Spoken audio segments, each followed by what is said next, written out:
All set then? Good morning, everyone, and happy Thanksgiving, and we should all give thanks and a prayer for good health to you and yours as we continue to move forward to defeat this COVID-19 coronavirus pandemic. Let me give you a brief update. As usual, I'm very, very appreciative that Dr. Mark Kerouac, the President and CEO of Bay State Health Systems, and Dr. Robert Roos, the Chief Medical Officer of Mercy Hospital, Trinity Healthcare, are here, and they will be giving their update, and as we've done before, right after their update, so they can get back to their important duties at their respective medical establishments. We'll take questions immediately, and we continue to work very closely and coordinate with Bay State and Mercy. I also want to thank our lovely sign language young ladies again for being here. We appreciate that very much. And I want to thank the continued partnership with AMR, Director of Operations Patrick Leonardo, who is always here. And thank you very much for Governor Baker's Stop the Spread. I know you're very busy up there at the Eastfield Mall with the Thanksgiving holiday, so we appreciate your efforts immensely. New COVID-19 cases total since this ordeal has started has moved us up to 5,887. The MAVEN system, which Commissioner Helen Carlton Harris, the state reports off to, fluctuates and gives constant updates. So we might get one number late afternoon, early evening, later evening, then it changes. So this is to the best of our ability. But Friday, we had 96 new. Saturday, 119. Sunday, Commissioner Carlton Harris is going to report differently now because it always changes, but start off at 38. So if we go with that, that's 253 for the weekend. And for the week, Helen will go over 532 for new cases. We continue our deliveries to our senior citizens with their home meals, and that's gone well. Unfortunately, Commissioner Carlton Harris has indicated to me that we had 3 new deaths, and again, our thoughts, prayers, and sympathy and encouragement go out to the families that have been affected, losing lost loved ones. Those 3 new deaths will move us up to 136 total. Of that, 59 are white for 43.3%. 31 are black for 22.8%. 43 are Hispanic for 31.6%. And an uptick with Asian, 3, which moves us to 2.2%. Those deaths occurred residential aspects. So now long-term care facilities have totaled 57 deaths. Residential now has moved up to 79 deaths. Again, Commissioner Carlton Harris, and I know Dr. Kerouac and Dr. Roos will tell you, please get your flu shots. They'll elaborate on that. I want to congratulate Commissioner Helen Carlton Harris, Business West Woman of Impact 2020 award winner. Helen, congratulations.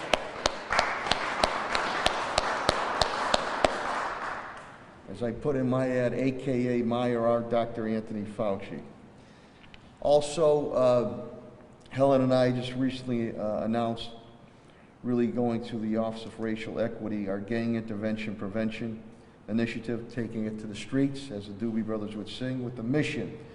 And Brother Johnny, this is much as we've done with Commissioner Clapprood with mental health aspects, moving specialists on the street to see what we get the root causes. And this is an initiative that was done successfully down in Camden, New Jersey, and we're trying to do that to try to diffuse, to try to intervene, to try to prevent gang type aspects and get to the root causes. If something should arise to the fact that violence continues to be perpetuated, then we'll deal with our federal partnership with the Gang Task Force. But here is to try to hit it two-pronged. So we're looking forward to that initiative, with the mission being on the street, to help these individuals know there's a better way to go for education, workforce development, mediate, and be able to alleviate that. Important announcement, Oasis Food Bank. John Foley, who does a tremendous job, they usually serve Fridays, but due to the Thanksgiving holiday, it'll be Wednesday. He contacted me Friday evening, which makes perfect sense, so we get people and families in need the food and their meals that they need before Thanksgiving. So again, they've been dealing with about 3,500 families. That is up at Central High School, and I appreciate everybody's cooperation from the school, System Superintendent Warwick, DPW, Director Signoli, Police Department, Commissioner Clapper. So that usually starts off about 10 to 6 p.m. So this Wednesday for the Oasis Food Bank and John Foley, we appreciate the efforts, and they work with the Food Bank of Western Massachusetts so they get their pre-Thanksgiving meals and foods and meats and milk and vegetables and fruits. Wednesday, Oasis Food Bank, Central High School, not Friday, pre-Thanksgiving.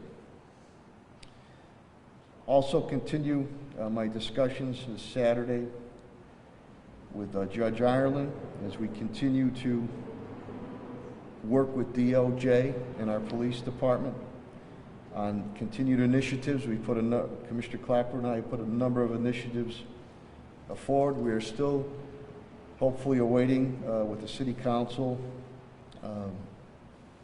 being able to move forward. They are holding up subpoena powers for our Community Police Hearing Board. We have a supervisor's contract which allows us to extend any type of complaint period, and also an assessment center for captains, he or she, on street management, which is extremely important. We're hopeful that the council will work with us on this. These are initiatives that have been put forth in working with the DOJ, Judge Ireland, Commissioner Clapper, and myself. So we have these teed up, ready to go. And we're hopeful that the council will move forward on them. Currently, they've decided not to and have kept them in committee. But again, if we're going to work together, these are initiatives that everybody agrees on and will be very beneficial, not only to the police department, more importantly to the residents and business community of the city of Springfield. So I'm hopeful that we can work together to get that done. We must always remember, never forget, President Kennedy, marking the tragedy of his assassination. We did that yesterday on the 22nd with a small ceremony, staying within the COVID-19 coronavirus public health regulations. Congressman Neal and myself and Jim Sullivan, who's been long involved with it, doing that ceremony at Forest Park. That eternal flame is one of two that's been continuous in the nation here, so we're very proud of that in a tragic situation. I need to give some special shout-outs. One is to David Pedroza. He's a Putnam Vocational Technical Academy student. And I want to thank Chris Signoli and DPW and their crew. He is battling cancer. He's a wonderful young man. We met with him at his home outside with his family on Quincy Street early Friday afternoon. And Superintendent Warwick, I thank your teacher Kaylee Rogers. His dream is to work at DPW. He's a great student. He's battling cancer now, great kid, and we're all pushing and praying for him. But we were out there with DPW swag, some city swag, and of course he was tickled pink, Chris, when you brought the trucks down there and he was able to get on the trucks and be able to honk that horn. So David, you're in school right now, but just in case you're watching, we're very, very proud of you, and you're gonna beat this thing too. Also Saturday, and these are the nice things you do when you're mayor, to a sweetheart of a young lady, Pearlie Pitts, 92 years old. With her to wish her happy birthday from Maynard Street area. So Pearlie, you stay well. And the last thing on quick updates, it's a shot in the arm, morale boost, bright nights. We need it more than ever. We'll open up Wednesday evening, and there's going to be some special nights for not only first responders, but for frontline workers coming up next week. So that's fantastic. On the police front, Deputy Chief Bill Cochran is here. He'll represent Commissioner Clapperud. We've taken a huge hit with the police department. We are down 25 officers to COVID. State police has been put on notice if and when we need them. We're supplementing with overtime. To those pain and you know what, dirt bikes, I was very happy to see Friday evening on my way home from City Hall that police units had stopped a number of the dirt bikes and had them pulled over for confiscation. I know we're trying to get to as many as we can, and please call in because the police will track it. It gets very difficult, but I was very pleased that Commissioner Clapperud and Deputy Chief Cochran put those units out there. I witnessed it and saw it, that they were pulling them over with the dirt bikes on it. And they have to safety protocols. There was a Malden Street shooting, and the suspect, per usual, is being uncooperative. I'll let the Deputy Chief get into that, or what he can or cannot say. COVID-19, public health. We are now one-person cars, one man, one woman cars, to try to keep public health and keep our officers, he or she, healthy and protect our workforce. Fire Department, Commissioner Calvi is down 5, 31 quarantined.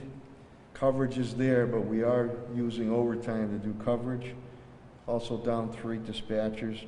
We had a great academy class of 10. The mini academies were doing graduation Friday, and it was just a very outstanding class, very diverse too. And the commissioner alerts me that they do have a lead, and they're following up on that Burlington Coat Factory store fire that occurred. Superintendent Warwick, meals are $4,374,210. Over 104,640 went out this weekend. Distribution this week, because of the Thanksgiving holiday, is Monday and Wednesday. High school sports, fall sports is finishing up. The MIA is delayed on their winter decision, so we're awaiting that. Schools, retrofitting continues to be done. Building fits, pertaining to going above and beyond the COVID-19. DPW Director Signoli, he is down 1 with COVID. Yard waste is backed up, and they will get to it as they usually do. So we thank you for your patience on that. Construction, he'll give you updates on the shutdowns and constructions dates. And snowplow drivers, we are still in need of snowplow drivers. Finances, CFO TJ Plan indicates to me for FY21 we're down $1.7 million. Deficit spending since it starts about 6.6. Spending with grants 7.6. If you total everything now with deficit and grants, it's $15.3 million, and we continue to try to offset as best we can, but we want to be able to provide for our residents and our business community. Pat Sullivan continues. I mean, he does have some people that are out with COVID and some being tested right now. We had a great announcement of Pinch & Plaza being completely reactivated. We're very excited about that. Bright Nights, as you know, will open. Pat's team is working very hard on not only school retrofits, but our municipal building retrofits. All tradesmen have now been completely trained on the I-Waves, and they're going to start to install them in our schools and our buildings. We continue to stock up on our PPEs to make sure that all our staff has them. We'd also like to thank the residents again for their patience. Parks is a little backed up on the leaf cleaning, which will continue. We will get caught up on that. Economic Development Chief Development Officer Tim Sheen indicates to me that we continue with our fund to assist residents with mortgages, rents, and utilities at Wayfinders. And we're anticipating another stimulus package. In speaking with Congressman Neal over the weekend, we're hopeful another stimulus package. Maybe something during the lame duck session. If not, obviously going into January. So we're going to, Timmy has reached out to accounting firms, and we're going to try to get some technical assistance to the nonprofits and churches, especially the minority nonprofits and churches who need that assistance to try to go after this stimulus money. Law update, status quo from Solicitor Pakula, Bill Mahoney, and HR Labor. Again, state was 9.8, we're down to 7.4 unemployment. National was 6.9. Springfield's numbers have not come in at this point in time. So that gives you a brief synopsis of overall city and overall COVID-19 operations. And with that, I will now turn it over to the President and CEO of Bay State Health Systems, Dr. Mark Kerouac. Thank you.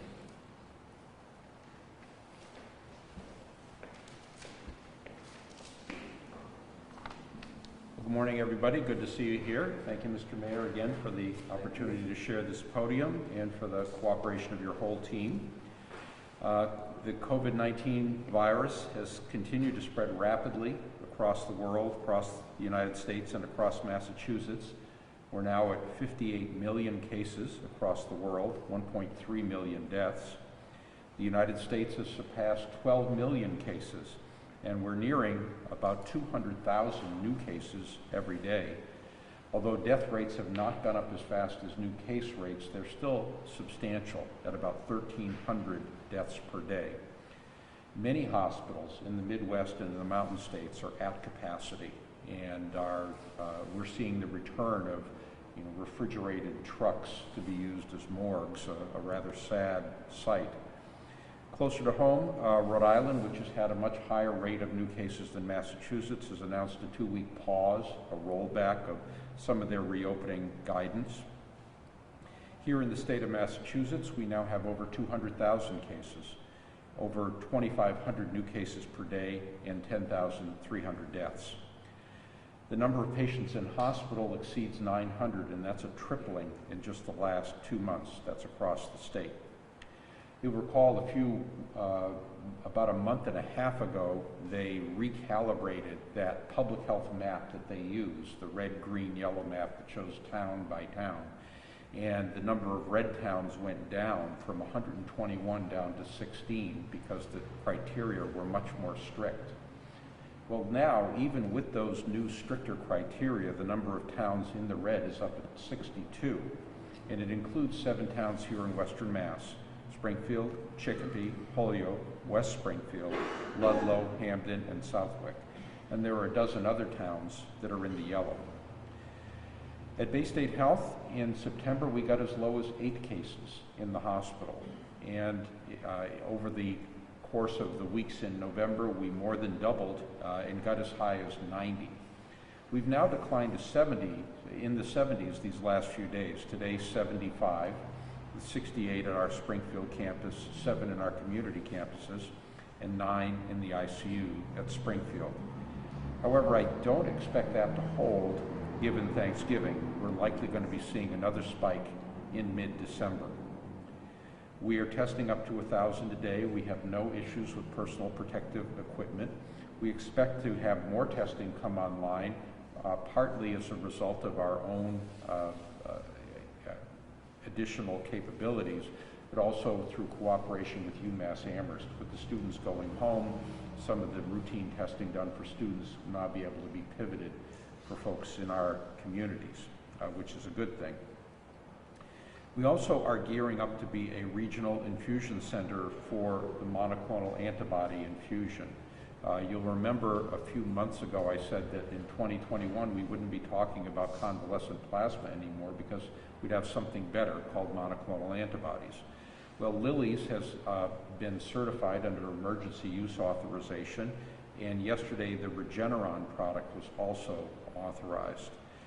We should be able to do up to 18 infusions a day in a special unit with a separate ventilation system at our Springfield campus. There's a state-based allocation with a lottery system, but I think it's very important for folks to realize that this is a very narrow needle to thread. It is very clear that there are some people who are made better by this product and some who may even be made worse. The drug is authorized for people who are at high risk to get really sick with COVID before they're sick, before they're sick enough to be in the hospital or to require oxygen. So a typical case might be an elderly individual with diabetes who just got the diagnosis but is still well enough to be at home. They can actually be helped by the monoclonal antibody. If that same individual waited until they were sick and needed oxygen, they might even be made worse by it. And so it's very clear, it's important for people to realize that this is not some magic wonder drug, as you might have read in the media, that's going to benefit everybody regardless of where they're at. The other good news of the weekend was that a third vaccine, this one made by AstraZeneca, announced strong effectiveness data. This is a more traditional vaccine that is made with the inactivated spike protein of the virus, we're very pleased to see that we'll have at least 3. I'm expecting we may even have a 4th by January. There is a work group at Bay State planning the logistics of the distribution, and the state has filed a draft plan that's been accepted by HHS in terms of its receipt of vaccine and how that's going to be distributed. In terms of surge capacity, we would be able to open 236 beds at the Springfield campus and another 150 in the community. So even with 75 folks in-house now, we're very far from being at capacity. We still do wrestle with staff because we have a number of vacancies, but we're continuing to work that, and that's something we've been able to figure our ways around. To give you an update on the cluster of employees and patients who were infected, it was reported last week. There are 47 employees and 10 patients who have been part of that cluster. We have completed our testing protocol for the many employees and patients that were on the unit or connected to the unit, and the unit has undergone deep cleaning, so we have really concluded our investigation of that, of the outbreak. We continue to follow guidance across the campus and across our system to keep people safe. This includes, unfortunately, visitor restrictions at Bay State Medical Center, and people should not be deferring regular care because of concerns about contagion. Just a couple of other more broad public health points to make. There was new data that was published yesterday in the New York Times that showed a correlation, that is to say the states, like Massachusetts, that followed the strongest restrictions now have the fewest new case numbers and the fewest new hospitalizations. That was in yesterday's New York Times. And it does corroborate the value of following the guidance more broadly. We were also proud to see in yesterday's New York Times Magazine the story of the Bay State Health supply chain team that went down to get a $3 million shipment of masks, both N95 and routine masks, and had a bit of a tussle with the FBI and Homeland Security. It's a great story to read, and I commend it to you. We have joined with 100 other leading healthcare systems across the nation in the Mask Up campaign, so you will see public announcements about the importance of wearing a mask, both for yourself and for those you care about, and we would urge you to follow that guidance. And then lastly, I'm aware that Thanksgiving is coming, and There is certainly going to be a lot of travel in spite of some of the guidance not to travel. The CDC has come out saying that the safest thing to do is not to travel and to have celebrations just in the immediate household. If people do decide to travel, as I had mentioned in weeks before, they ought to be making a plan on how to reduce the risk. It's really not too late to do that. They should consider the virus burden of where they're holding the gathering as well as where people are coming from. My hope is that people thinking about traveling or thinking about hosting have been lying low and not interacting too much before coming. I do see that there is a tremendous rush on demand for testing, which suggests to me that people are trying to get tested before traveling.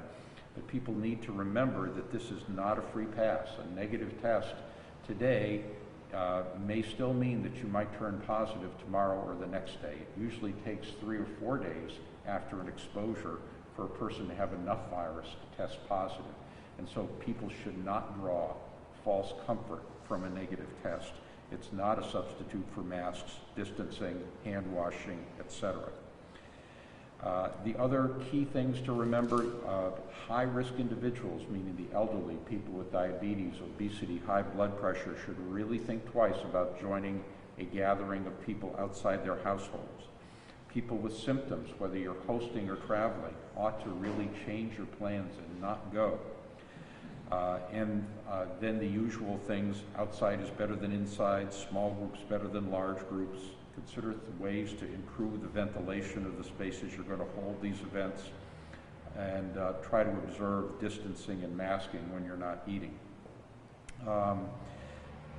Plated meals are better than a buffet, and you might want to think about designating somebody to monitor compliance with these odd rules for gatherings.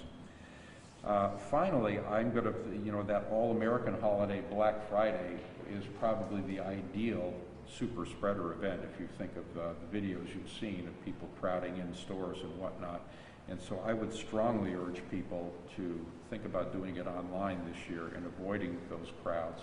I'd strongly urge retailers not to try to lure people into their stores physically, and if they do, to really insist on the masking within the stores.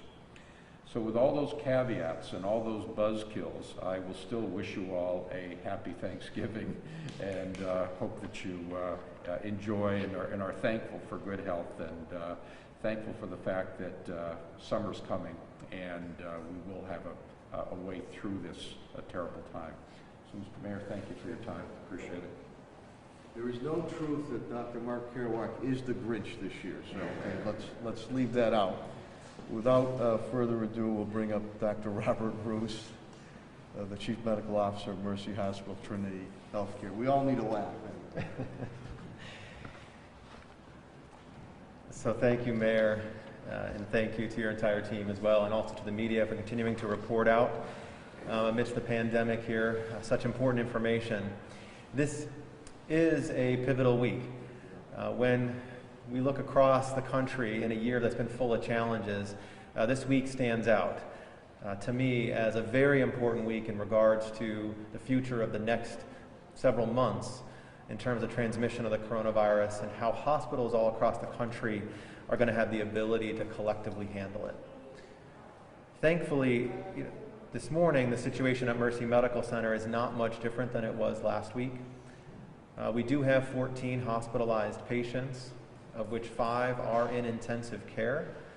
So we are still seeing a very acute illness, but the numbers have leveled off a little bit after the sudden increase that we saw 3 to 4 weeks ago. We are, however, continuing to see significant community spread. The number of new infections continues to go up, and our test positivity rate now for 3 weeks in a row has been at 7%. Yet, despite the numbers of hospitalized patients not having dramatically increased in the last 2 weeks, my concern certainly has not lessened. The numbers, as we just heard across the state, have continued to rise.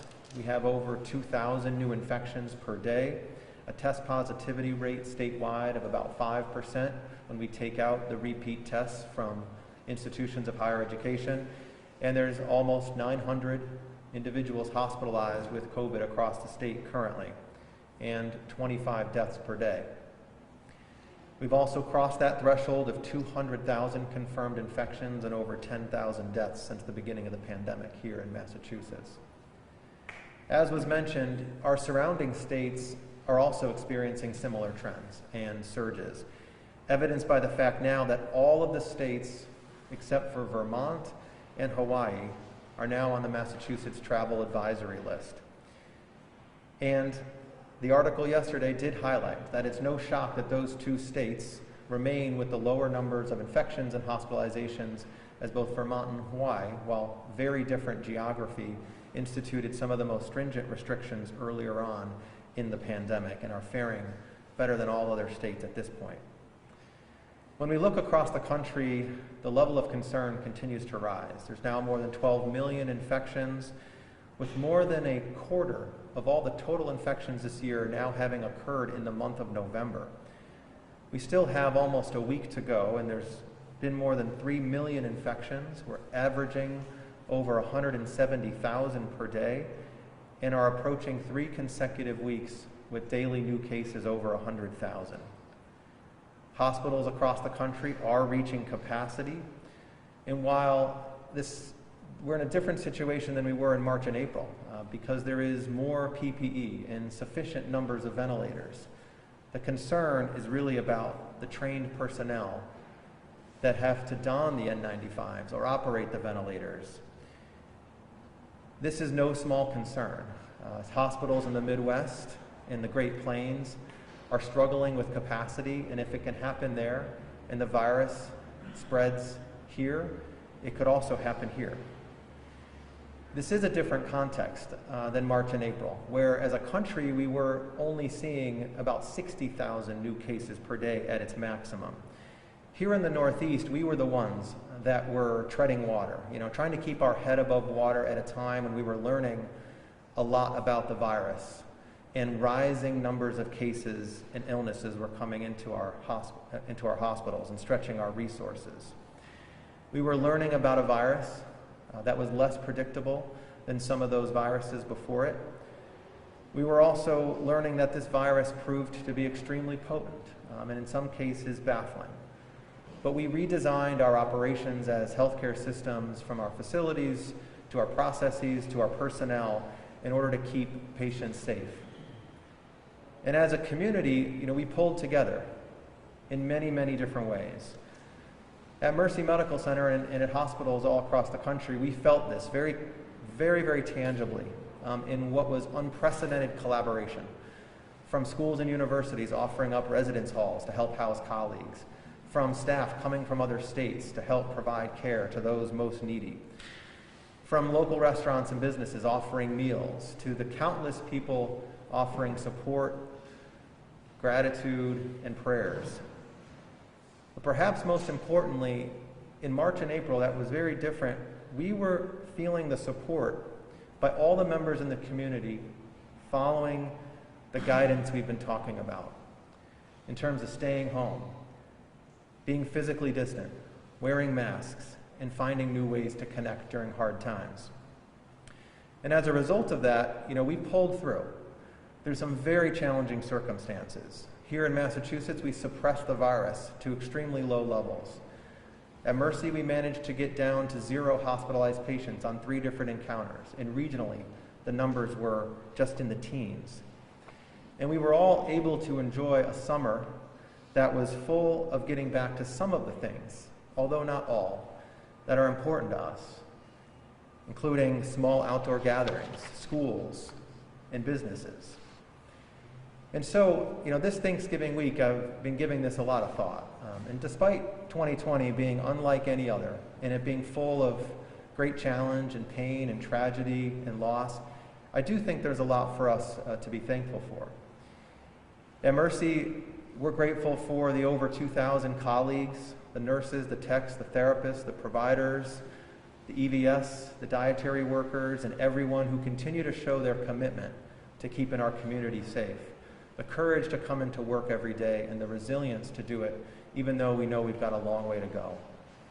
We're grateful for the support of Trinity Health, a large national healthcare system who's continued to provide guidance as well as the resources to ensure that we don't run out of PPE and our stockpiles remain adequate as they do today. We're grateful for you as the patients who continue to trust us for your care, both in the inpatient setting as well as in the outpatient setting, to get the studies and tests that are important for you to maintain your health, from mammograms to colonoscopies to visits. We know that this is important for you to maintain your health, and it's important for us to maintain those services. We're grateful to our laboratory teams who have dealt with constant challenges in acquiring reagents, shifts in recommendations and guidelines, who work day and night to process samples on now 4 different platforms. And today at Mercy, we're going live with another one, the Abbott ID Now, for symptomatic patients in the right setting, to be able to increase our capacity. I'm also grateful for the visitors who have understood that when we've made restrictions, it's been because out of abundance of caution and wanting to make sure that they and their loved ones are safe, and that we can communicate with them via phone and iPad and other means.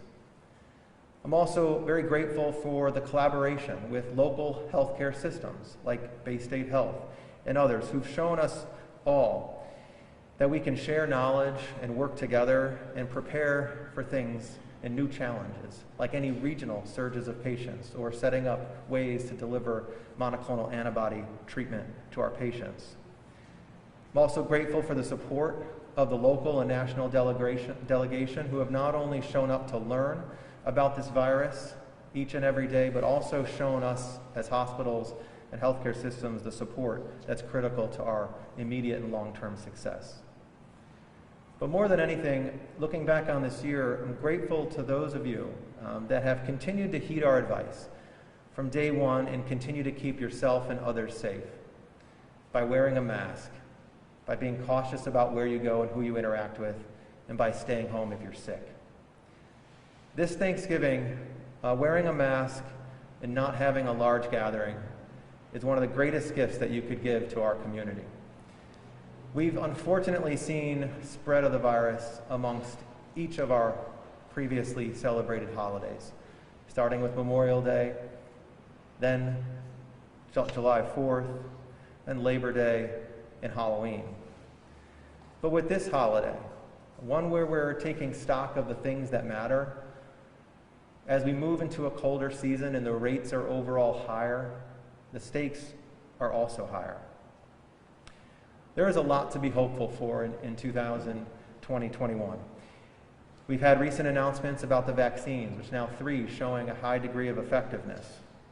But we're still some months away before that could be widely disseminated and administered. And so it's really imperative that we do collectively have what we're calling a safe Thanksgiving, so that we can have a safe holiday season and New Year to follow. You know, personally, we're all being asked to make changes. Thanksgiving, myself, it's one of my favorite holidays, if not my favorite. And it's been my tradition over many years, living away from much of my family, to travel back to Chicago in most cases, to spend time with my parents, my brothers, sisters, nieces, and nephews. But this year, that wasn't the right decision to make. So me and my wife and our son, we're staying here, local, with our immediate family. We're still going to eat, we're still going to cook, we're still going to spend time outside, but we're going to zoom in the rest of the crew. It's that type of decision making that can help us all become safer. So please, think about how you can do things differently this week.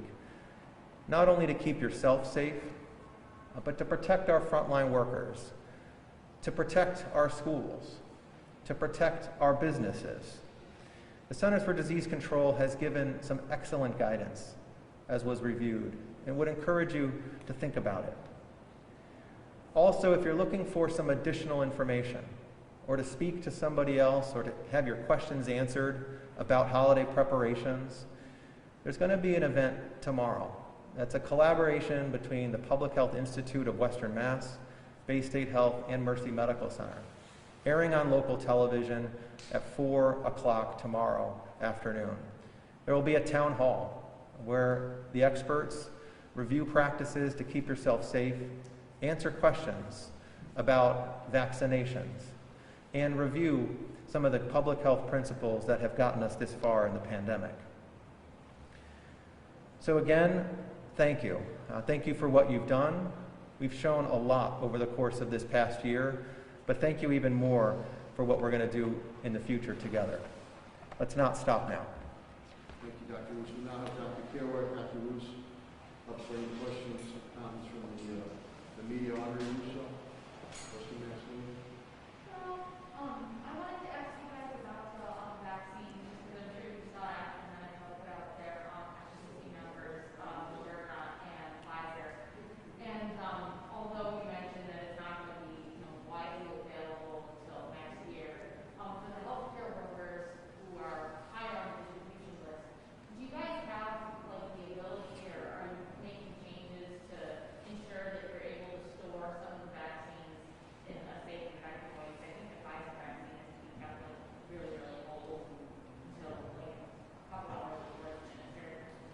Yes, the question of are we ready to administer and store the vaccines as soon as they're authorized by the FDA. We have purchased a couple of minus 80 degrees centigrade freezers that can store up to 100,000 doses of the Pfizer vaccine. It's worth noting that the draft allocation and distribution plan the state has submitted to the federal government stipulates that for any given region we would probably have only one type of vaccine, so there's no confusion about dosing or boosters or whatever. The other two can be stored in a regular refrigerator or freezer section of refrigerator. So we're certainly ready for that piece of it. The logistics of how to get thousands of people vaccinated in a big hurry, we are working through. What's the best place? What kind of place? Is it drive-through, walk-in, etc.? We're working that out. We're at Mercy Medical Center and at Trinity Health of England. We're in a very similar place. We've also acquired the types of freezers that would be needed if the Pfizer vaccine is the one that is ultimately distributed locally. And we're preparing our plans to be ready as soon as that's available. And do you guys have any choice in the matter as to which vaccine to get? Just a matter of which one is approved first and kind of comes down the pipeline first? Not that I'm... I'd be happy with any of them. Yeah, yeah, not that I'm aware of. Doctors, is there any concern at this point, given the sluggishness of the transition and how that could affect, so a lot of the distribution is going to happen under the next president, under the current one, about how it's going to affect your hospitals and hospital systems' ability to implement vaccinations, to the extent that you are a part of the vaccination program? I think that the question is about the transition between the Trump and Biden administrations and if that's going to affect us locally. I think the more coordination that happens, the better. These are complex logistical issues in terms of deciding who gets how much vaccine, how you allocate a central supply across the states.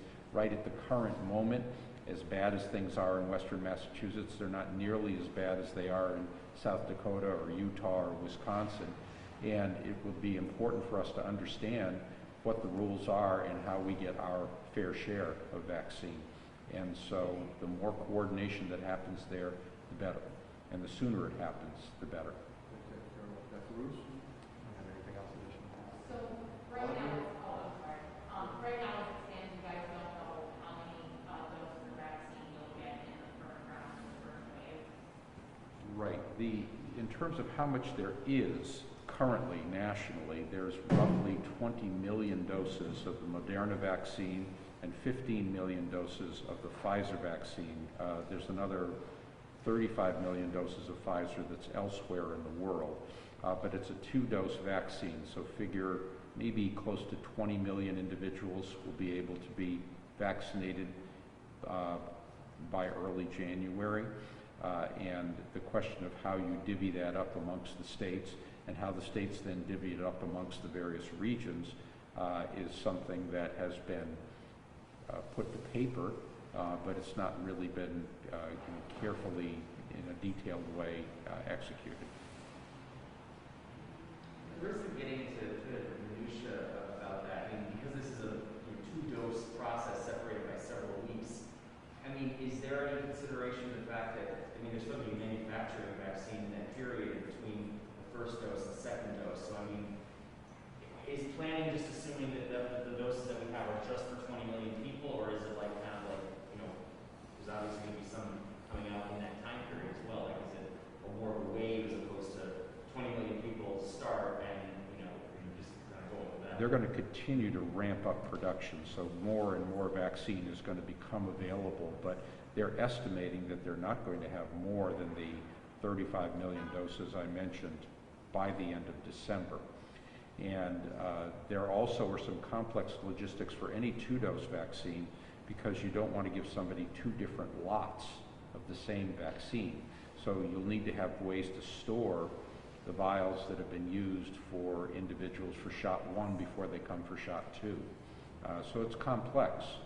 There is one of the vaccines that is a one-shot or one injection vaccine, which would have some advantages for sure. But we're a ways from that vaccine being approved, and it's not clear, what's going to be distributed. But I think the idea that we're going to actually have 3, perhaps 4, perhaps 5 really good vaccines means that we'll be able to accelerate things much more quickly than if we were dealing with just one manufacturer. And with respect to, and I'm sorry if this is minutia as well, but This is all about minutia. This is all about logistics, right? when it comes to the actual physical distribution of the vaccine, I know the state has put out kind of their timeline as to who gets what when. Is it conceivable that you guys have to hold on to some vaccines and have to distribute it to doctors' offices, or are the vials at Bay State and Mercy are going to get just for Bay State and Mercy medical workers? The vials that we would get would be for people who fit certain criteria.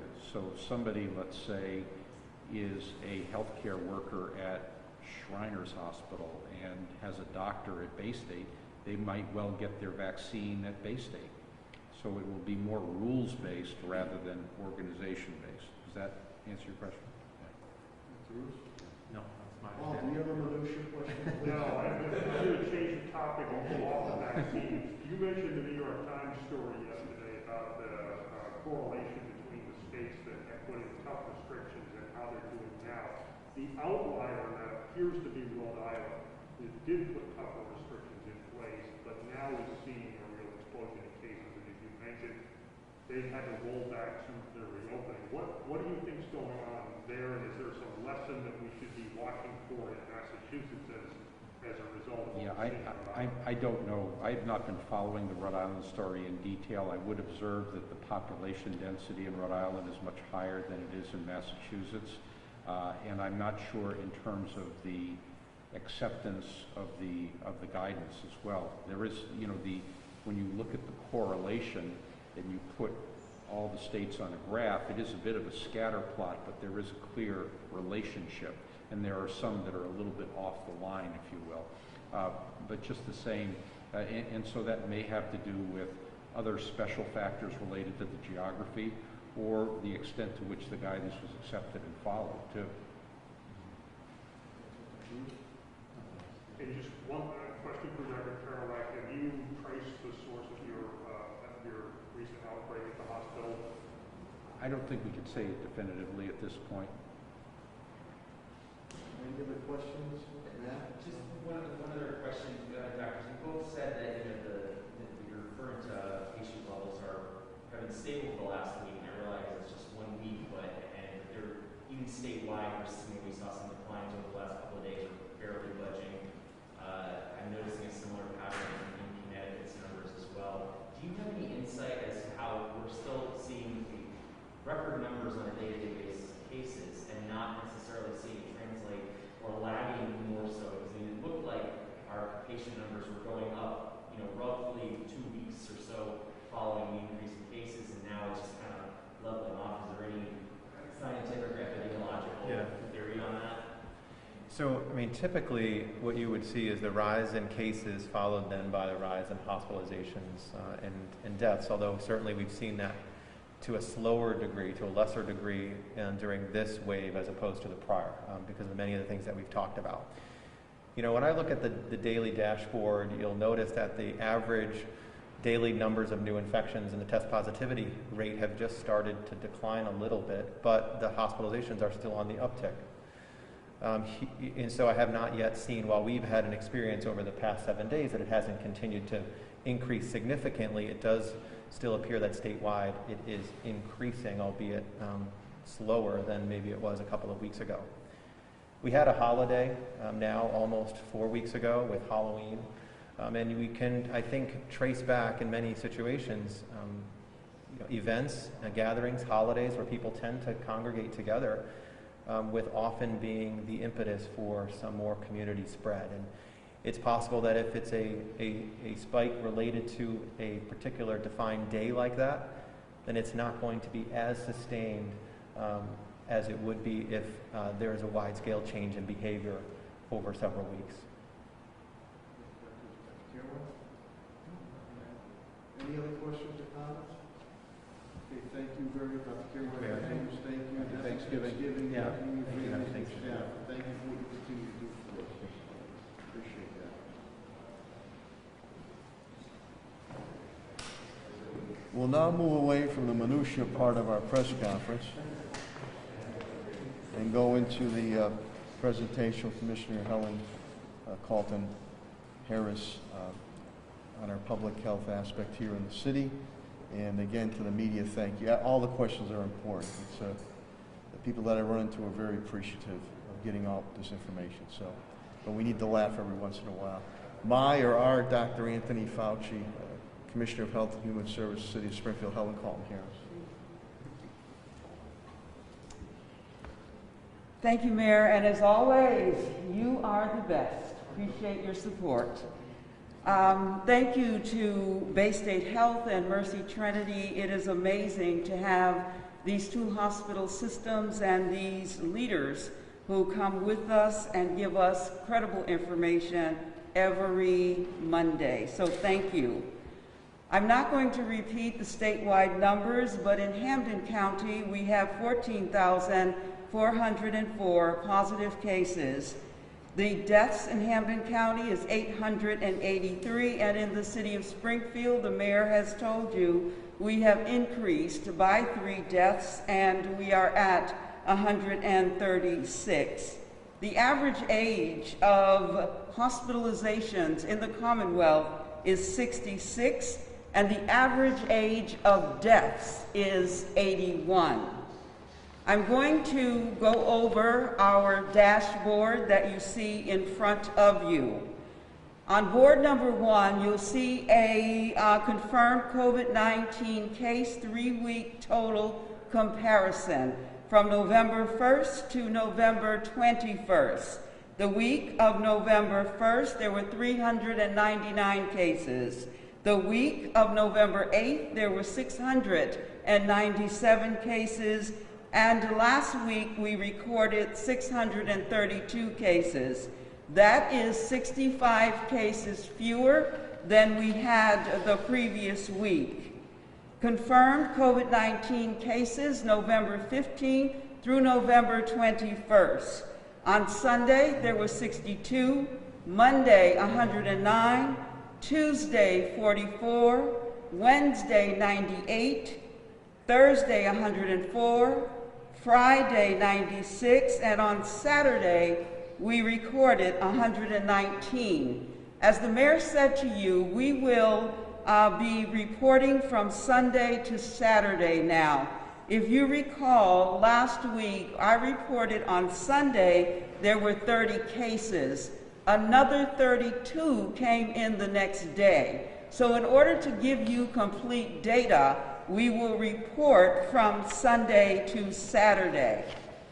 In the city of Springfield, confirmed COVID-19 cases weekly comparison. As you can see, looking back 3 weeks, the blue is the week of November 1st.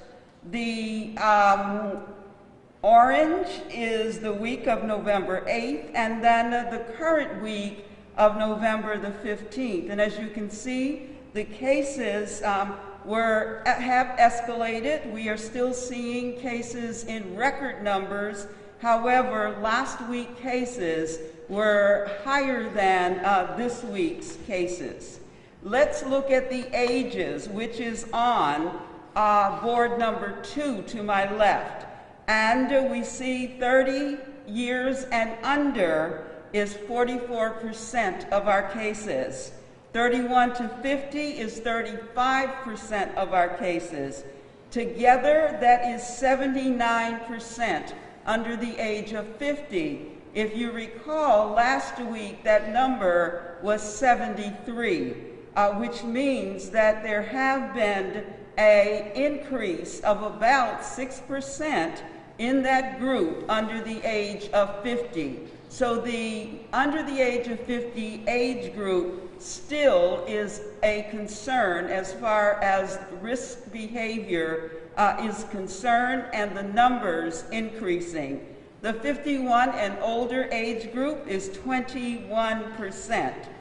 If we look at the cases by age group, just looking at the cases purely, the 0 to 10, there were 61 cases. 11 to 20, 96 cases. 21 to 30, 119 cases. So 43.6% of our cases were under the age of 30. 31 to 40, 115 cases. 41 to 50, 106 cases. 51 to 60, 76 cases. 61 to 70, 40 cases. 71 to 80, 13 cases.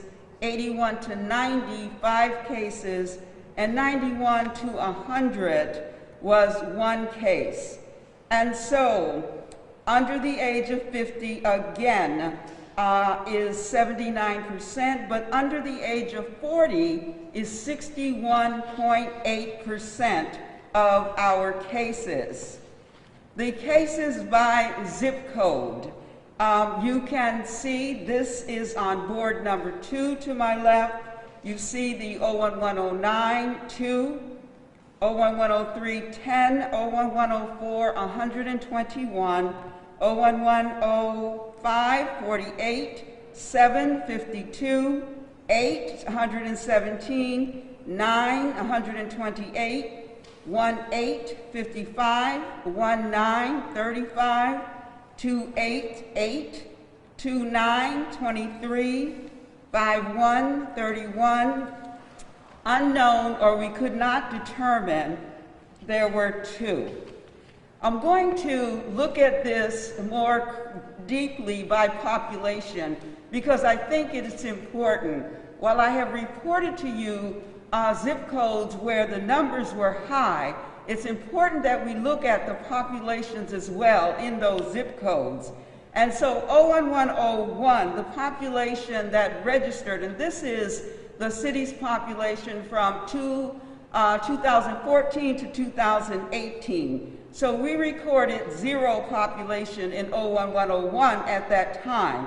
This week there were 0 cases in that. In 01103, the population is 1.6, and this is based on a population of 153,000. So 1.6 was the population in 01103. This week, it's 2% of the cases. In 01104, 01104 has 18.6% of the population and had 19% of the cases. 01105, 7.8 of the population, 8% of the cases. 01107, 7.6% of the population, 8% of the cases. 01108, 18.2% of the population and 18% of the cases this week. 01109 has 19.3% of the cases and 20 of the population and 20% of the cases. 01118 has 9.8% of the population and 9% of the cases this week. 01119 has 8.9% of the population, 6% of the cases this week. 01128, 1.7% of the population, 1% of the cases this week. 01129, 4.4% of the population, 4% of the cases. 5.0 5.8% of the population, 5% of the cases.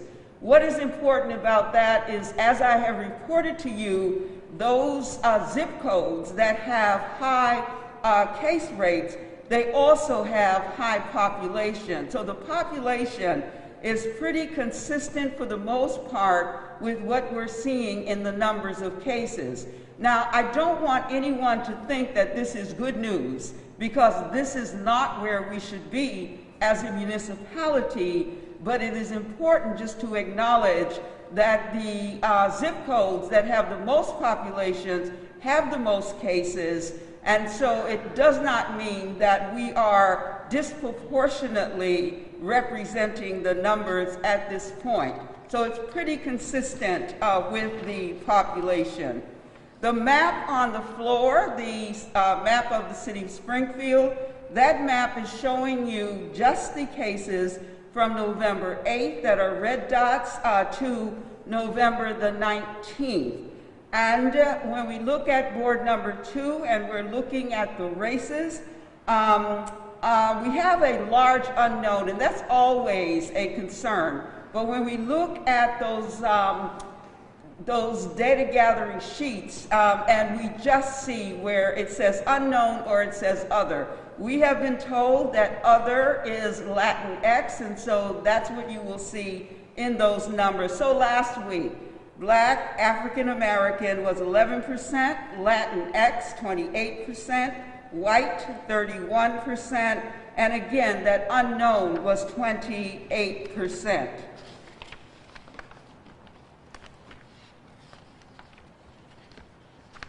The travel orders remain, and you've heard them already, from the physicians that Hawaii and Vermont are the only 2 states you can come to Massachusetts from that do not require a negative test within 72 hours or quarantine for the 14 days. You have heard about the very important face covering mask mandate that is in place. I have heard from some of you who have called me, and I appreciate your phone calls, and you talk about your medical conditions and you cannot wear a face covering. What I would say to you is that if you do have a doctor's note, then just carry it with you if you should be asked for it. Perhaps it should not be necessary, but what you're saying to me, some of you, that you're not allowed in places like houses of worship and other places because you don't wear a face covering. If you simply say, I have a medical exemption, that should suffice. And so I am hopeful that that will help. If you continue to have challenges, please call us on our hotline, and we're happy to help you with that recommendation or tell you what you need to do. I'm mentioning this because I've heard from 4 individuals last week, and I just want to make sure I'm acknowledging that there is an exemption. Thanksgiving, you have heard again about Thanksgiving, but you should have a family plan. You should make a plan as a family prior to individuals coming to your home. Make sure individuals are wearing a mask. Evaluate the risk. Individuals with chronic diseases, as you've heard, asthma, diabetes, hypertension, any cardiovascular disease, please evaluate your risk. Opt for outdoors. That is probably not going to be possible for us in the Commonwealth, but if you can do something outdoors, that is preferable. Limit the number of individuals who attend. All of us want to have our family with us. Again, as you've heard over and over again, please limit the number of attendees and increase ventilation. It's important that you open a window. If you have interior air conditioning, please put that on.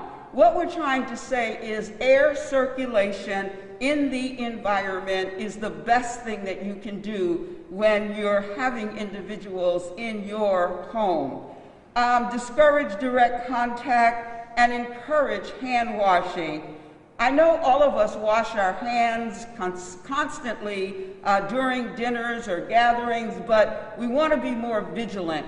Wash them often and limit the sharing of utensils and limit substance intake.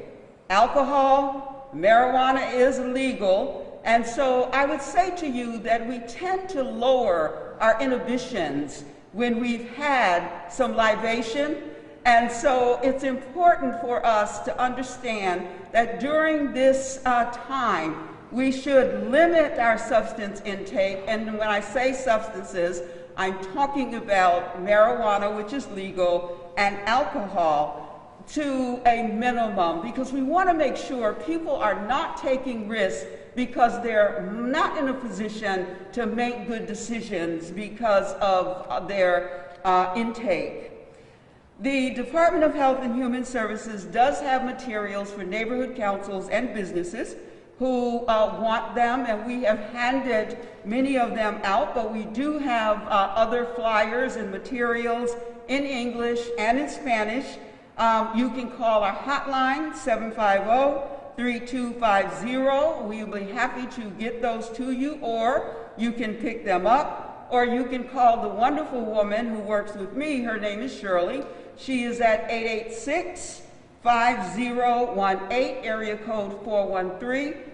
Shirley is bilingual in English and Spanish, so please feel free to call if you need materials. We are happy to get them to you. We continue to receive complaints about non-compliant businesses, although not the majority, and I want to be clear about that, but there are some. The face covering requirement is enforceable in businesses, and the governor has asked that businesses, restaurants close at 9:30 so people can be home by 10. It is also mask coverings are enforceable in gyms and other exercise places that you are. Again, that is, I get calls about particularly gyms, and I understand how difficult that can be, but lower your mask so that you can breathe and then put it back on. It's just very, very important that you do that so that everyone can be safe in that environment. We do not want to go back to a place where we have to close gyms, businesses, restaurants. So please adhere to the governor's guidance. He and the lieutenant governor put that guidance out so that all of us can stay safe. I want to again thank AMR for your partnership. We partnered with AMR, who gave Eastfield Mall a plaque, I believe it was Friday, and I joined them so that we could thank Eastfield Mall for allowing AMR to be on their site. It is a perfect site, and I will tell you, while I was there, the cars, I could not believe the number of cars that were coming to be tested, and that's good news. And Putnam has testing as well. That is stood up at Putnam. It is Transformative Care or Fallon that's doing that. They will close this Wednesday at 1 o'clock, I believe. They will not be there on Thursday. Obviously, it's Thanksgiving, but they will be back on Friday. You can find AMR schedule and Transformative Care schedule on the Stop the Spread website. There's also a link from the City of Springfield's website as well. We had a meeting on Thursday with the cold weather COVID-19 flu task force. I am extremely proud of the City of Springfield and our partnership. We discussed homelessness, how to make sure we're getting homeless individuals who are unsheltered into shelter. Catholic Charities was on the call, and so we were able to get some good guidance and information. Again, very proud of the work that we do together. The flu season is here. If you have not gotten your flu shot, please do. Everyone 6 months or older should get a flu shot, please. I am asking particularly if you have underlying conditions, make sure you're getting a flu shot. I can't say that enough. We are going into twin potential pandemics worldwide, which is COVID-19, as well as flu. And then there's a third one, which is the economic parity that we are seeing. I have witnessed and been in places and have helped and assist the food banks, the food lines, people with food insecurity. The lines are very long. People are hurting. There is a lot of pain out there around their ability to feed families and feel safe. I am pleading that if you have the ability to donate to a food bank, if you have the ability to help your neighbor, you may have an elderly person that is in your environment that may be struggling and does not want to ask you for help because of their pride. I ask you, please make sure that you are looking around your neighborhood and seeing and thinking about those individuals who might need your assistance. Again, they may not ask for it. I thank the Springfield Department of Elder Affairs and their reaching out to the elders in our community. If you have elders that you need support from, you can call the Ray A. Jordan Center and ask for Sandy Federico, and she will do all she can to assist you, particularly during these holidays. There are going to be events for our elders, and so we ask you, if you know someone, if you're in touch with someone, make sure you are reaching out to us. We are here to help. We are public servants, and what that means is that we serve you. So let us do that if you need our assistance. November, I want to give my sympathy to Daryl Bumpy Gibbs. He's a business owner and a friend of mine. I have several children that I've adopted over the years who have really been a support to me. And Bumpy's mom passed away from COVID-19. Her name was Annie McNeil. And I just want to take a moment to give my heartfelt sympathy. I know how difficult this is to lose a parent. Our sympathy and our hearts and prayers are with you, Bumpy. And I know that you will do what's necessary to stay safe and keep your family safe. And again, our sympathies are with you.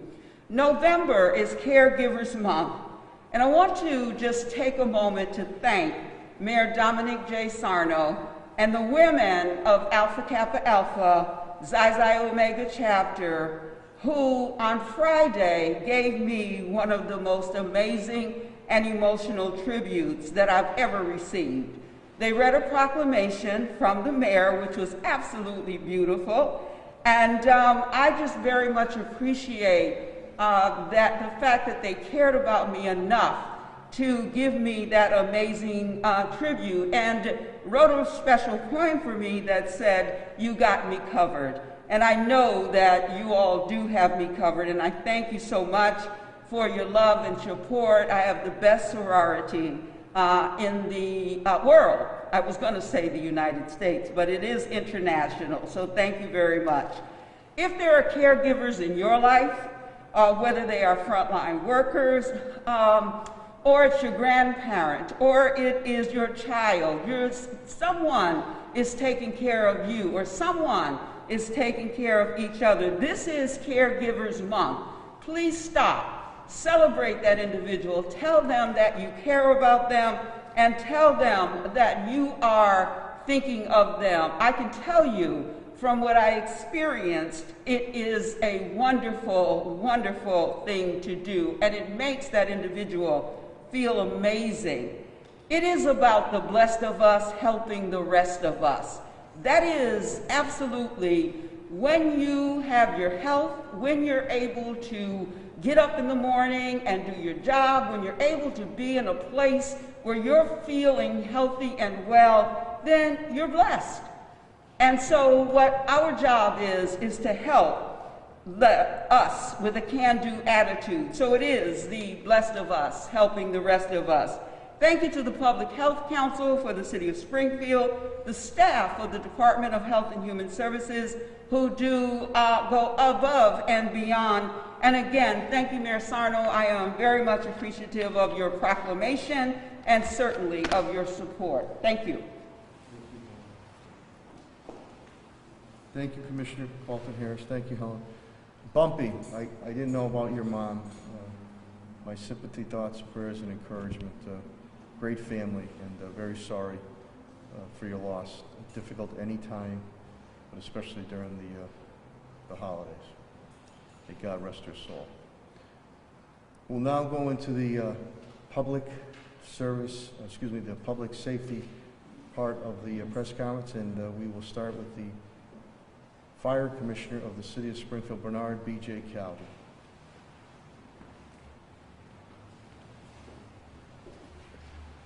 Thank you, Mayor. Good morning, everyone. As the Mayor stated, we have 5 firefighters out with COVID right now. We have 3 dispatchers out, and we have 31 people awaiting testing and quarantine at this time to make sure everybody stays safe. That's a big uptick for us, but we work in tight quarters with one another, so precautions have to be made to make sure we can still respond to all the emergencies out there. On the other front, we had a fire at Burlington Coat Factory the other day. It was an arson fire. We have a person of interest in that investigation, and we're continuing on with that. Hopefully we'll have more information on that soon.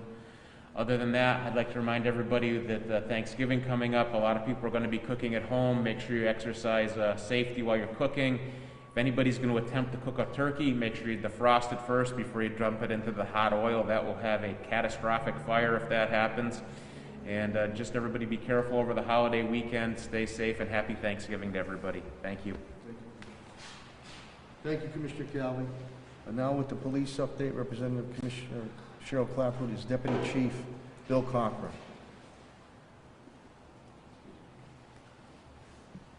Thank you, Mayor. Good morning, everyone.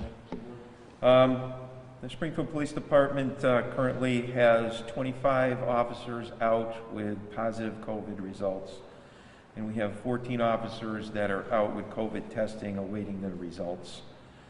In the police department, we stay vigilant with our COVID protocols. We are now all in one-man cars, and we are practicing wearing masks, cleaning the cruisers and cleaning their workstations vigilantly, and social distancing.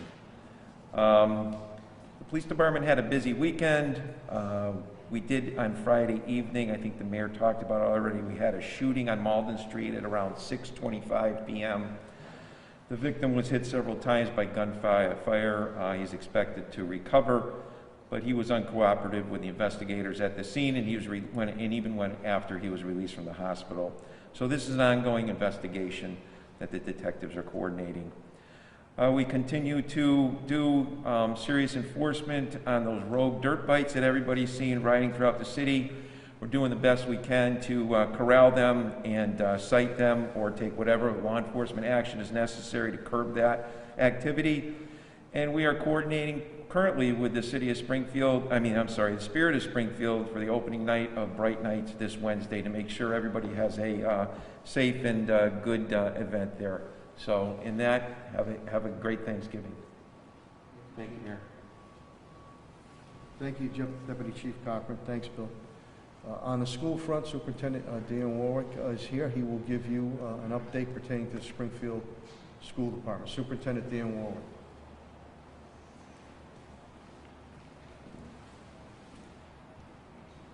Thank you, Mayor.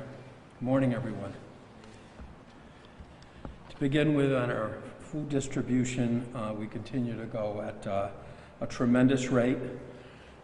Year to date, we've distributed 4,374,210 meals. Just this weekend alone, 104,640. This week, our distribution is going to be changed, and we're going to distribute Monday and Wednesday.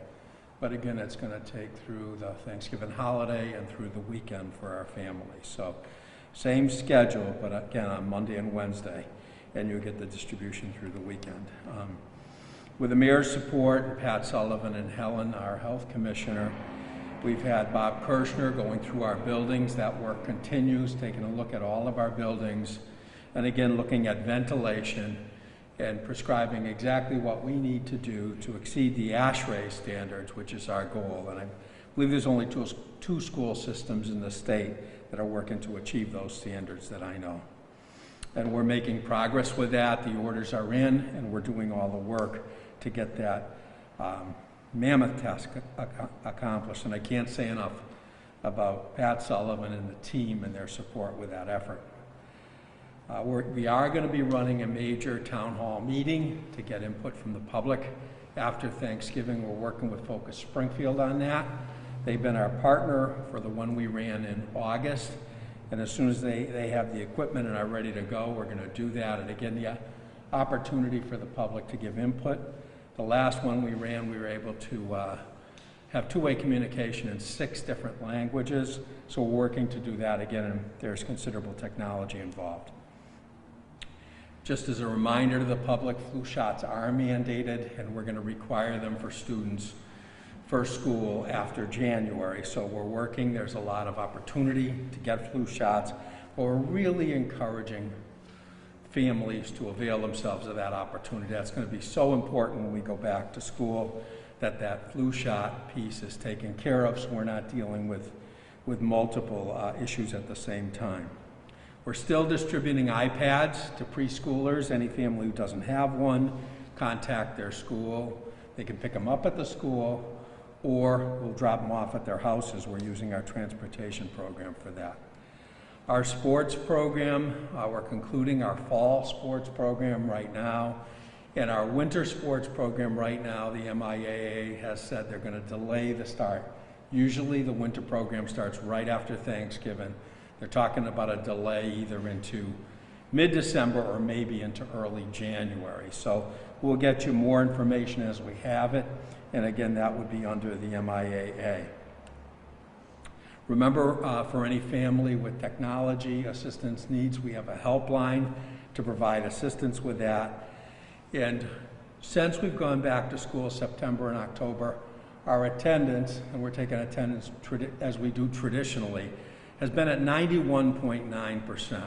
And that's a tribute to the staff at our schools, our teachers reaching out to families and making sure families are getting involved, and our IT department responding to all those technical issues and getting them resolved so families can participate. It's an incredible accomplishment. I'm very, very proud of my staff. MCAS, we don't have a final decision on MCAS yet. Again, that's something that's being debated across the state and across the country. Again, we're going to have a new educational secretary coming on. I don't know what the ruling is going to be on MCAS. Most of the superintendents I talk to are against the MCAS right now. It doesn't make sense, given the interruption to instruction, to take the kind of instructional time we need to give an MCAS for the results we're going to be able to get, but there's no decision yet on that. As soon as we know, we'll let you know, because there'll be a retest in January for the 11th graders if we have to give MCAS. We're waiting word on that. Same with the access testing for our ELL students. And as you know, we did endure a pretty significant ransomware attack. We're in complete recovery from that now, and we're taking a look to see what, if any, information has been distributed. We haven't found any yet, but as soon as we do, we'll take a look at that and deal with it accordingly. But again, all of our systems now are fully operational in recovery from that attack, and I appreciate the great work of our IT department. Thank you, Mayor. Thank you, Superintendent Warwick. And as Superintendent indicated on the town hall meeting, we're awaiting Focus Springfield as they're transitioning now, and they're transitioning their equipment. Besides that school meeting, again, I'll hold with Judge Ireland. I think it's either a 3rd or 4th or definitely third, community police, with Commissioner Clapper, community police relations, town meeting also, as soon as that equipment is being able to be transitioned. School and the police community relations with retired Chief Justice of the State Supreme Court, Rick Ireland, Judge Ireland, and Commissioner Clapper. So we're awaiting that on both and how we're going to proceed as we move into the second semester of the schools on that. So thank you very much. Department of Public Works, Director Chris Signoli is here. They're out there every day. Note, I'm sure he'll bring it up. Thursday is Thanksgiving, obviously. So for the residents who have trash pickup on Thursday, your trash will be picked up on Saturday. Again, for residents who have trash pickup on Thursday, your trash will be picked up on Saturday, per usual when we go on our holiday schedule. Without further ado, the Director of Public Works, Chris Signoli.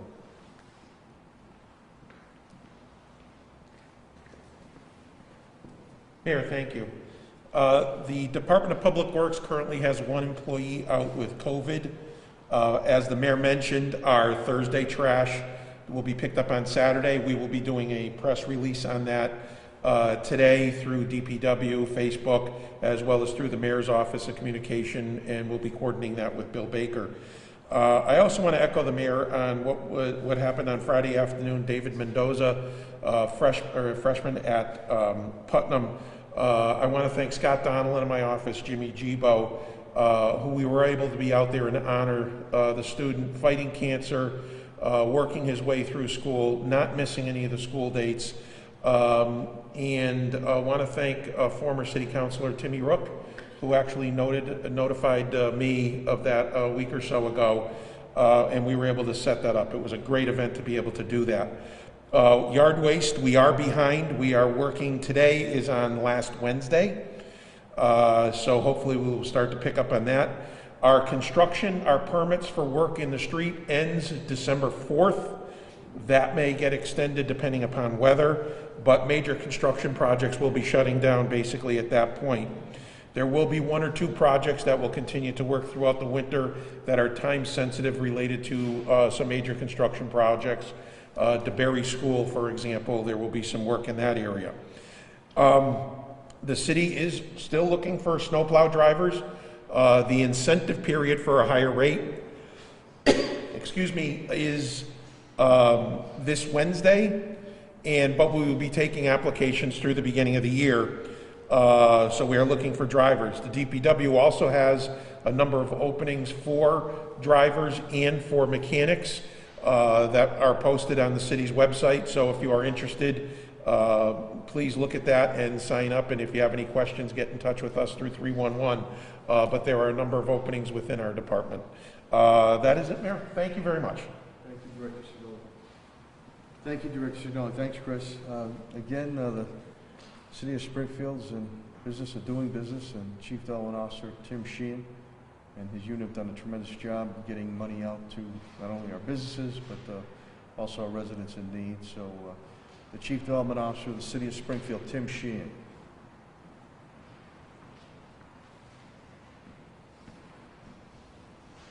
Thank you, Mayor. As the Mayor indicated, we are seeing a little bit of an uptick with regards to people that are experiencing housing insecurity. What we're looking to do is to make sure that everybody is informed about the resources that are available. As we've indicated a number of times, the city has put $2 million into rent, mortgage, and utility assistance through Wayfinders. Wayfinders also has the RAFT program. So if people are feeling that insecurity, they definitely should be contacting Wayfinders to find out if they are eligible for assistance through the programming that we've provided. Additionally, as the Mayor also indicated, we're anticipating that there'll be another round of PPP coming through the SBA. The PPP program was so beneficial to many businesses and nonprofits, but quite frankly, the Black and Brown community did not receive as much assistance as they should have. and we're trying to ensure that we have the technical assistance available to help those nonprofits and small businesses in the Black and brown communities to access the assistance that's available. Thank you. Thank you. Thank you, Director Sheehan. Thank you, Tim. You received the updates prior with the CFO, TJ Plan on our finances and on labor law and HR with Solicitor Pakula and Attorney Bill Mahoney. Pat Sullivan, Parks and Facilities, he's unable to be with us this morning, and you received his update. So at this point in time, we will open it up to any questions or comments of my cabinet heads or myself.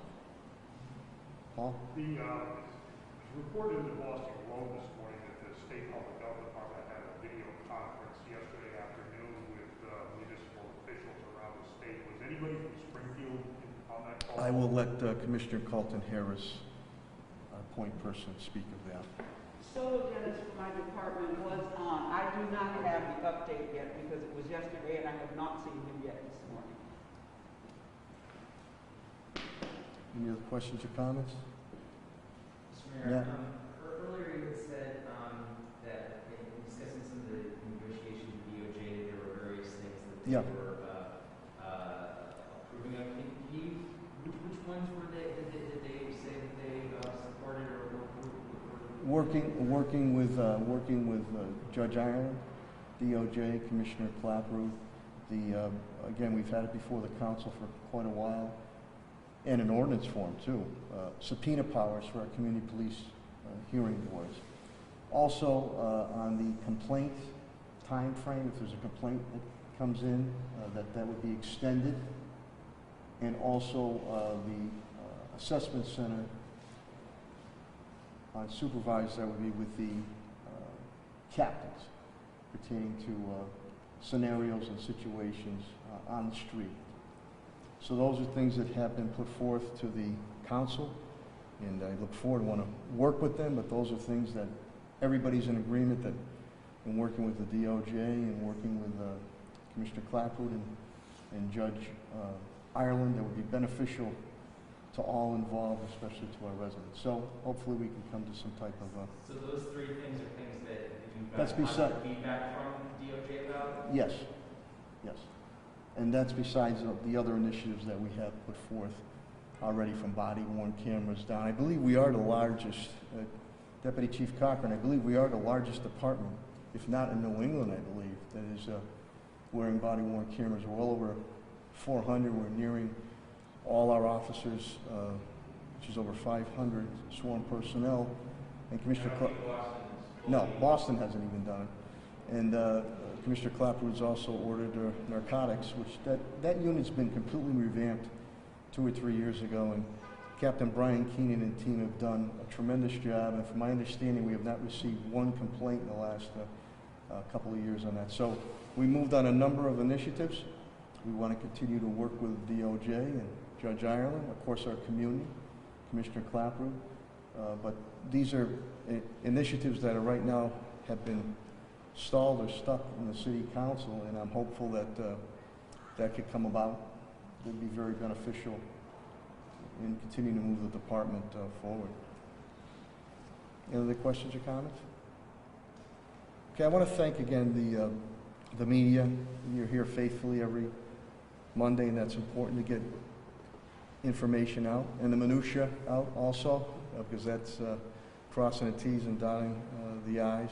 I want to thank my cabinet heads all the way down to rank and file. They are tested and true through a number of natural and man-made disasters. And I also want to thank the residents and business community of the City of Springfield. I know it's become very cumbersome and very aggravating, and we're all impatient to get back to a sense of normalcy, not the new normalcy, but normalcy. But it's just important, it's imperative. There is light at the end of the tunnel. You heard from Dr. Kerouac and Dr. Roos. Those vaccines are coming right around the corner, but in the meantime, we have to stay steadfast and follow the public health guidelines that have been put forth by Dr. Kerouac, Dr. Roos, Commissioner Helen Carlton Harris about wearing the mask. It's not going to kill you to wear a mask. God forbid it could kill you if you don't wear a mask. The washing of your hands, the social or physically distancing. If you don't feel well, stay home. I know the holidays is times that we gather together with our loved ones and our dear friends. We can't do it this year. You should only be with individuals that you have been with. And soon enough, in the very near future, we'll once again be able to come together and forget about the air hugs and be able to give a real hug and a kiss or a handshake and be able to celebrate our holidays and our traditions. But we need to stay ever vigilant right now. So your partnership is deeply appreciated. We will continue to coordinate with our hospitals, Bay State and Mercy. God forbid the spike continues and hospitalization numbers go up. Commissioner Carlton Harris indicated a very specific percentage. I believe it is now 79% of the new cases coming 50 and under.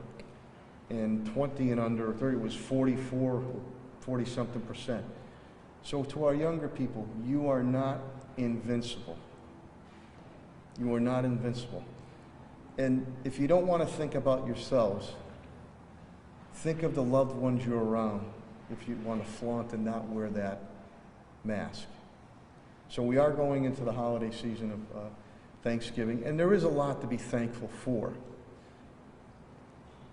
We will defeat this COVID-19 coronavirus pandemic, and I wish each and every one of you a happy and healthy Thanksgiving. God bless you all. Thank you.